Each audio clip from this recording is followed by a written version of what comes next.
오늘은 가장 큰 계명이라는 제목으로 주의 말씀의 은혜를 나누도록 하겠습니다. 지난 시간에 우리는 예수님을 무너뜨리기 위해서 바리새인들이 납세의 문제를, 또 사두개인들이 부활의 문제를 가지고 온 것을 볼 수 있었습니다. 하지만 그들의 사악한 의도에도 불구하고 우리 주님께서는 진리의 말씀을 통해서 그들을 모두 물리치신 것을 볼 수 있습니다. 이제 오늘 본문에서는 다시 바리새인들의 공격이 다시 시작되는데, 특별히 그들 중에서 율법에 밝은 율법사를 내세워서 주님과 논쟁케 하고 있는 것을 볼 수 있죠. 근데 이 율법사가 비록 바리새인의 음모에 따라서 나오긴 했지만, 이 평행구절이라고 하거든요. 마가복음 12장, 이 본문에 나오는 마가복음 12장을 보면 그가 예수님에 대한 긍정적인 마음 때문에 하나님 나라에서 멀지 않다라고 하는 칭찬을 받기도 합니다. 자, 그렇다면 오늘 본문의 좀 중심을 보겠습니다. 율법사가 나와서 질문을 한 내용이 무엇이었습니까? 율법 중에서 어떤 계명이 큽니까? 라는 질문이었습니다. 사실 유대인들은 항상 율법의 준수에 관심이 많았습니다. 그래서 율법을 분류하는 거죠. 성경에 나와 있는 계명들을 쫙 분류하는 것을 굉장히 중요히 생각하고 거기에 힘을 다했는데, 그래서 어떤 랍비들 같은 경우에는 계명을 총 613개로 정리를 하고, 그 중에서 248개는 적극적인 계명으로, 또 365개는 소극적인 계명으로 그렇게 분류를 했습니다. 그러니까 그러다 보니까 계명이 얼마나 많겠습니까? 그러니까 어떤 계명이 가장 크겠습니까? 라고 말하는 질문은 바로 이런 요지에서 나오는 거예요. 이렇게 수많은 계명들이 있는데 어떤 계명이 정말로 핵심입니까? 중요한 개념입니까? 라고 묻는 거죠. 그래서 이것도 예수님을 시험하는 것이긴 하지만 결국 어떻게 보면 그들 스스로도 이런 행위로 인해서 스스로 오히려 길을 잃어버렸을 때 과연 어떤 것이 본질입니까? 어떤 것이 중심입니까? 라고 하는 질문이었고, 그것에 대한 명쾌한 대답을 기대했던 것도 사실입니다. 자, 거기에 대해서 주님께서는 어떻게 대답하셨습니까? 크게 이 많은 계명들, 그들이 만든 계명을 딱 두 가지로 주님께서 정리를 하셨습니다. 하나는 신명기 6장 5절 말씀을 인용해서 정리하시고, 또 하나는 레위기 19장 18절 말씀을 통해서 두 가지로 딱 정리하게 됩니다. 첫 번째 계명이 뭡니까? 오늘 보면 37절에 보니까 예수께서 이르시되 네 마음을 다하고 목숨을 다하고 뜻을 다하여 주 너희 하나님을 사랑하라 하셨으니, 이렇게 말하고 있죠. 주님은 첫 번째 계명으로 무엇을 얘기하고 있는 겁니까? 하나님 사랑이다. 하나님 사랑이 첫 번째다. 네 마음과 네 몸과 힘을 다해서 하나님을 사랑하는 것, 그것이 이 하나님의 사랑이 가장 으뜸되는 그러한 우리 율법이다, 계명이다라는 것을 얘기하고 있죠. 하지만 이것은 단순히 뭐 인간의 의지를 통해 다해서 사랑하다라고 하는 말보다는 하나님은 전폭적으로 사랑할 수밖에 없는 분이라는 것을 오히려 고백하는 것과 마찬가지입니다. 하나님을 온전히 우리가 만나게 되면 그분을 전폭적으로 신뢰하지 않을 수 없다. 전폭적으로 사랑하지 않을 수 없다. 하나님은 그런 분이시다. 그렇기 때문에 너는 네 힘과 온 마음을 다해서 하나님을 사랑해야 되는 것이다. 그것이 마땅한 너의 삶이다라는 것을 얘기하고 있는 것이고요. 신앙의 기본을 얘기하고 있고 근본을 얘기하고 있는 것이죠. 두 번째 계명은 뭡니까? 39절에 이렇게 나와 있죠. 둘째도 그와 같으니 네 이웃을 네 자신과 같이 사랑하라 얘기하고 있습니다. 레위기 19장 18절 말씀을 인용하신 것인데, 주님은 이웃에 관한 사랑을 하나님 사랑이라고 하는 계명과 같은 맥락에서 지금 말씀하고 있는 것을 볼 수 있습니다. 이를 통해서 눈에 보이는 형제도 사랑하지 못하는 자가 어떻게 눈에 보이지 않는 하나님을 사랑하겠느냐? 너희 자신의 몸을 사랑한 것처럼 남을 사랑하라라고 하는 것을 얘기하고 있는 것이죠. 그 말은 뭐냐면 우리의 눈에 비치는 대로 남들을 평가하지 말라는 말도 되는 것이고요. 또 우리가 생각하는 대로 그렇게 사람을 판단하거나 또 평가하지 말라는 말도 되는 거고요. 또 남들의 부족함과 연약함들을 하나님의 사랑으로 채워가라는 말도 되는 것이고요. 수많은 여러 가지 이야기가 다 포함되는 것입니다. 근데 여기서 주님께서 결국 이 모든 두 가지 율법을 뭐라고 말씀하셨냐면 온 율법과 선지자의 강령이다라는 말씀을 하셨습니다. 이것은 구약의 모든 계명의 핵심이다, 성경의 가르침의 핵심이다라는 것을 얘기하고 있는 것이죠. 이건 뭡니까? 율법에 관해서 얘기한 거예요. 율법에. 우리는 율법과 복음이 있으니까 나중에 복음에 관한 얘기는 또 해야 되지만, 선지자들이 말한, 그 율법사가 말한 율법에 있어서 가장 중요한 두 가지 핵심적인 걸 말한다면 그것이다라는 것을 얘기하고 있는 것이죠.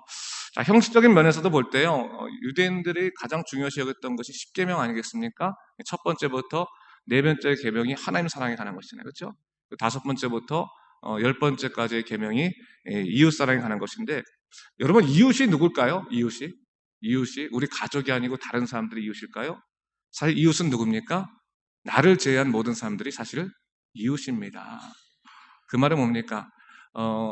나는 스스로 내 생각과 내가 갖고 있는 판단을 통해서 나를 지배하거나 나를 다스릴 수는 있죠. 물론 자기도 다스리지 못할 때가 많이 있지만, 그러나 남들에 대해서는 우리가 굉장히 다른 생각을 갖고 있기 때문입니다. 그래서 그 이웃은 단순히 뭐 이웃집 동네, 내가 사랑하는 가족 말고 내가 사랑하지 않는 가족 이런 거 아니라 내 자식, 내 남편, 내 아내 뿐만 아니라 내 주위의 모든 이웃들이 다 포함된다고 볼 수가 있는 겁니다. 자, 이 두 계명이 가르치는 기본적인 전제가 결국 뭡니까? 사랑이라는 것을 얘기하고 있는 것입니다. 사도 요한이 말한 것처럼 하나님은 사랑이시다라고 말하는 사랑, 하나님의 성품, 하나님의 본질을 얘기하고 있다라고 볼 수 있습니다. 자, 여러분, 오늘 결국 하나님 사랑, 이웃 사랑이라고 하는 것이 결국 우리들에게 무엇을 가르치고 있는 것입니까? 결국 우리에게 말하는 것은 하나님을 경험하라고 하는 것이죠. 하나님을 경험하라. 하나님은 사랑이시기 때문에 하나님을 깊이 경험하게 되면 이웃을 사랑하게 되고 또 하나님을 진정으로 사랑할 수 있게 된다라고 하는 것이죠. 내 식대로 사랑하는 것이 사랑은 아닌 것 같아요. 그렇지 않겠습니까? 상대방을 이해하지 못하고 내 식대로 이렇게 하면 사랑하는 거다라고 하는, 이게 아버지 사랑의 방식이다, 이게 어머니 사랑 방식이다라고 한다고 해서 자녀들이 그래서 사랑으로 꼭 느끼는 것은 아니잖아요. 그렇죠? 우리가 사랑을 한다고 하는 것은 어떻게 보면 물론 그렇다고 해서 상대방 입장으로 사랑하는 것도 꼭 사랑은 아닌 것 같아요. 사랑의 본질은 뭐겠습니까?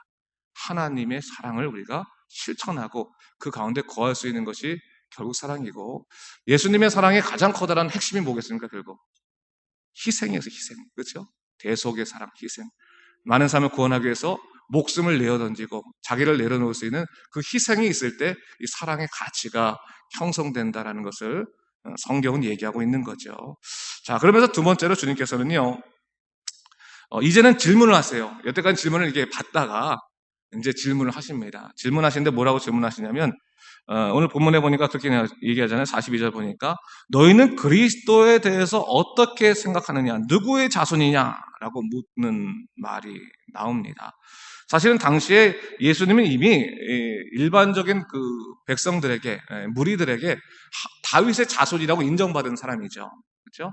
그래서 다윗의 자손으로 많이 인정을 받았고 또 그래서 선지자로서 더 이제 높임을 받았었는데, 바리새인이나 사두개인들, 이 당시 종교적인 지도자들은 인정하지 않았던 거죠. 인정하지 않아요. 그러니까 사실 이 질문은 어떻게 보면 너희는 나를 누구라고 생각하느냐라고 베드로에게 물었던 질문과도 비슷한 거예요. 사실은 그런 질문과도 비슷한데 그렇게 묻지 아니하시고 뭐라고 묻습니까?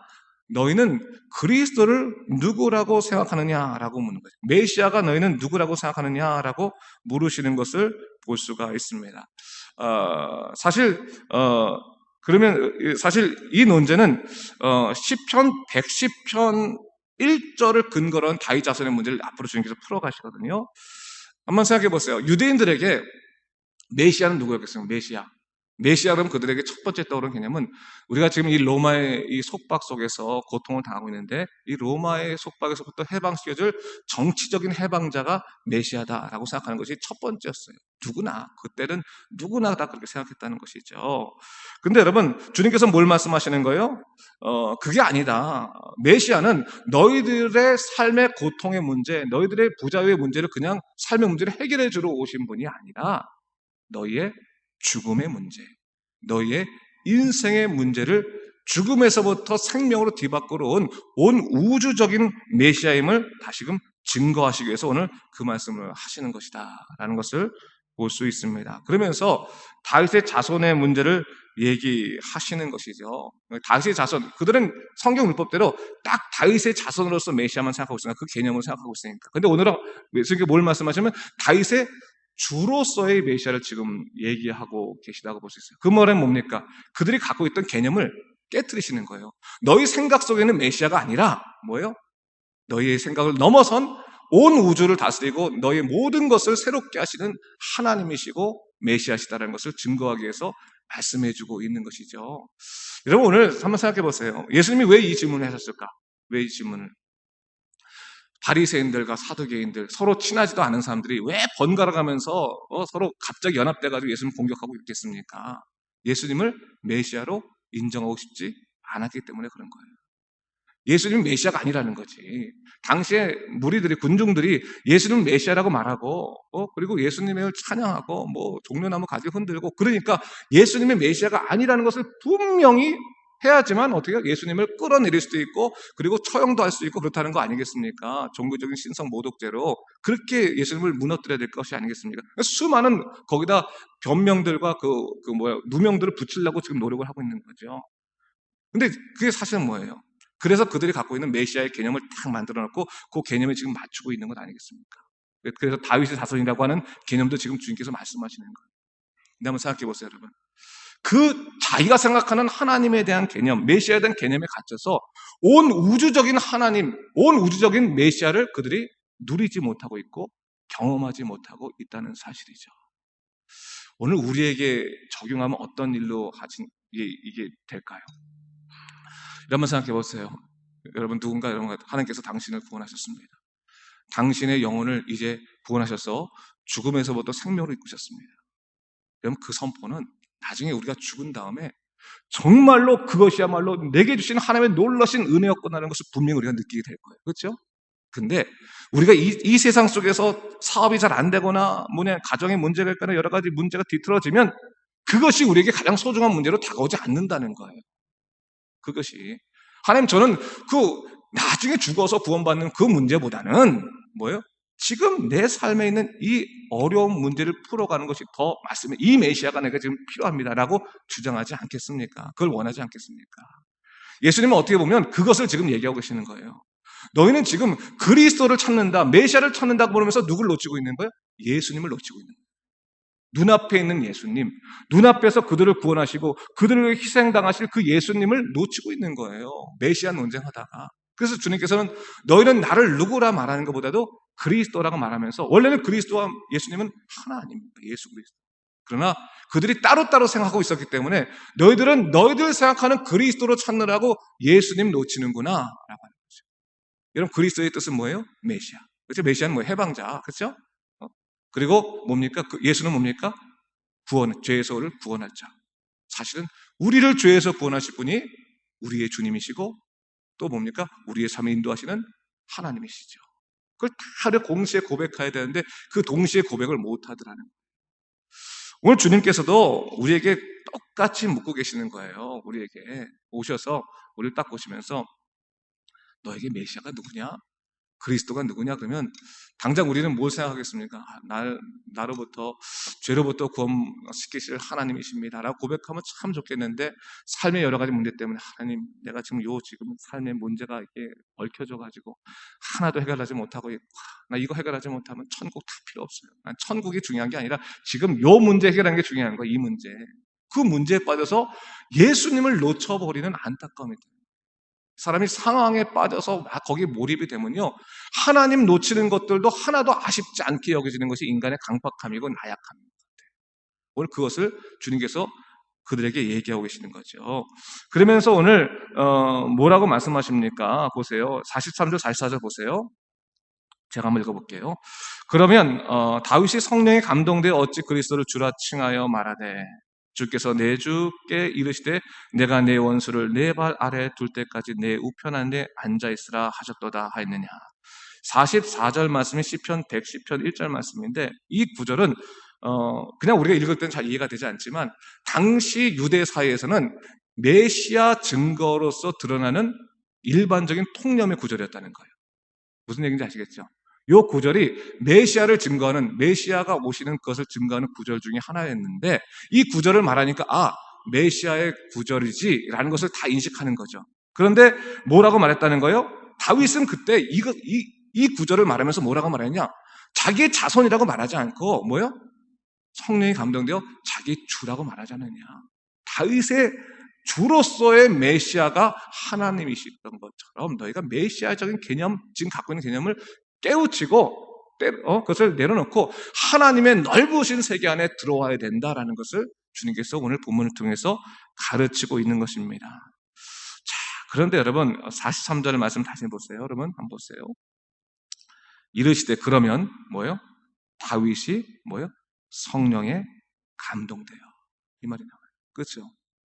성령에 감동되었기 때문에 자기 우선에 올 그 메시아를 주님이라고 고백할 수 있었다라는 걸 얘기하는 거죠. 잘 아셔야 되는 거예요. 우리가 성령에 온전히 붙잡힘을 받지 않는 이상은 하나님을 온전히 나의 주님이라고 고백할 수 없어요. 낱말로서의 주님이 아니라 주님이 뭡니까? 내 모든 삶을 이끌어 가시고 내가 아닌 거라고 생각한 건 내려놓게 하시고 정말 하나님께 순종하게 하시는 큰 놀라운 나의 주인 아니시겠습니까? 성령이 감동되어 사는 것이 얼마나 중요한지를 어떻게 보면 아직 성령이 임하지도 않았을 때 예수님이 성령에 관해서 얘기하시는 것은 그만큼 성령의 역사와 능력이 중요함을 지금 얘기하고 계신 거랑 마찬가지죠. 그렇죠? 여러분 우리도 성령 충만하겠습니다. 성령 충만할 때 이 바리새인과 사두개인처럼 그런 실수 안 하고 좁은 식견으로 정말 하나님을 가리는 역할을 하지 않고 넓으신 하나님의 세계 가운데 우리가 초청될 수 있을 것이라고 믿습니다. 그래서 46절에 보니까 그 말 듣고 나니까 뭐라 그래요? 한마디도 능히 대답하는 자가 없고 그날부터 감히 그에게 묻는 자가 없더라.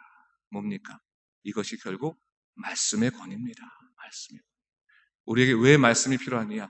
왜 말씀이 중요하느냐? 그 말씀 우리로 하여금 무릎 꿇게 하고 정말로 하나님이 누구신 자를 보게 하는 것입니다. 여러분 성령께서는 말씀을 통해 역사하시죠.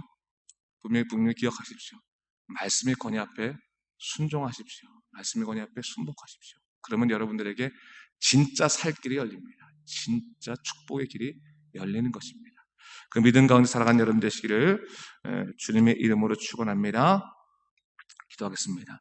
주님 감사합니다. 하나님께서 오늘 본문의 말씀을 통해서 가장 큰 율법 말씀하시면서 그 사랑에 관해 얘기하시고 하나님 사랑, 이웃 사랑에 관해 말씀하시고 또한 그리스도에 대한 말씀하시면서 우리가 혹시 신앙생활하면서 내 생각과 내가 생각하는 개념에 붙잡혀 있지 않나를 다시 한번 바라보게 하십니다. 하나님 깨우치게 하시고 온전히 하나님의 능력 가운데 살아갈 수 있도록 우리를 붙잡으시고 인도하여 주시옵소서. 감사드리며 예수님 이름으로 기도드립니다. 아멘.